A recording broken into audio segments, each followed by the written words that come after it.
backward in his chair, flopping onto the carpeted floor like a pregnant fish.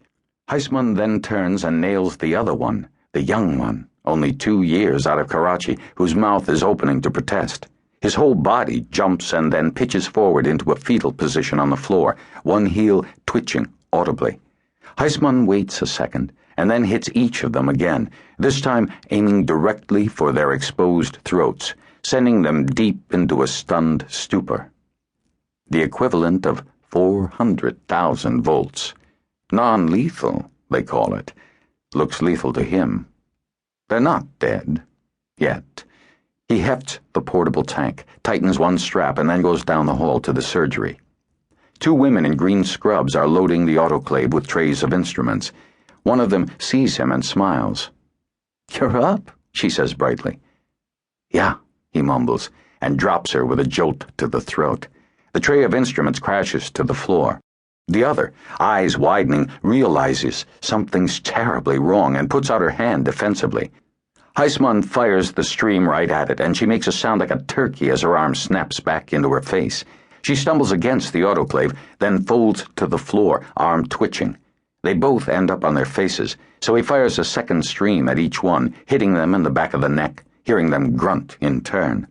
Then he turns off the unit and pockets the taser, mentally smiling at the memory of the instructor's careful warning about that sequence. Unit off, then pocket it. Never the other way round. He grabs some plastic gloves out of a box and puts them on. He drags the 2 semi-conscious doctors down to the surgery and dumps them around the operating table. Then he drags the nurses over. The younger one has one unfocused eye partially open. She can see him. She groans, but she still can't move. He begins setting up for the fire, then pauses. If they'd all been working in here, one of them would have seen the fire and tried for the fire extinguisher. Right. He drags the middle-aged nurse by her heels over to the wall near the door, where there's a fire extinguisher. He puts it near her clenched hands. Then he pulls the pin and fires it in the direction of the operating table's curtain, covering the floor and lower wall in white powder, where the arson squad should find it.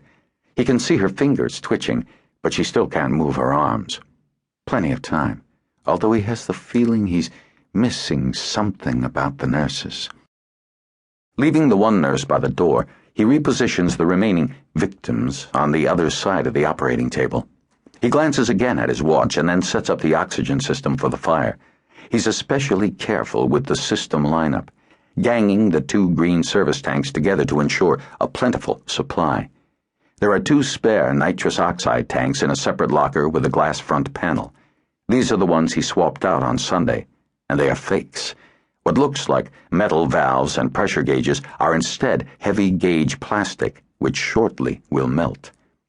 Making sure the service valves are closed, he uses his cigarette lighter to burn through the oxygen gas supply hose where it passes right over the wall receptacle. He takes an insulated screwdriver from his little bag and chooses the autoclave's 3-pronged plug as the ignition source.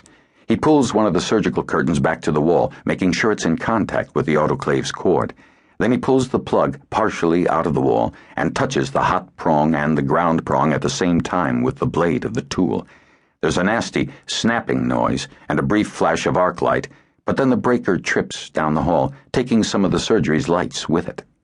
Dumb design, he thinks as he extracts the lighter again.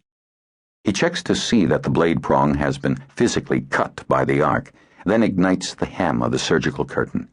This, too, he had replaced on his 2 a.m. visit Sunday, substituting plain nylon for the fire-resistant Nomex curtain that had been there. This material flares nicely, first scorching, then whooping into an ugly flame that quickly blackens the white ceiling tiles above it. He edges toward the door, watching the fire spread. Plenty of starting fuel in this room, with all that plastic ceiling tile, one entire wall of drapes, piles of surgical linens, the plastic laser equipment cabinets. A dense, boiling cloud of noxious black smoke gathers rapidly along the ceiling like an angry octopus.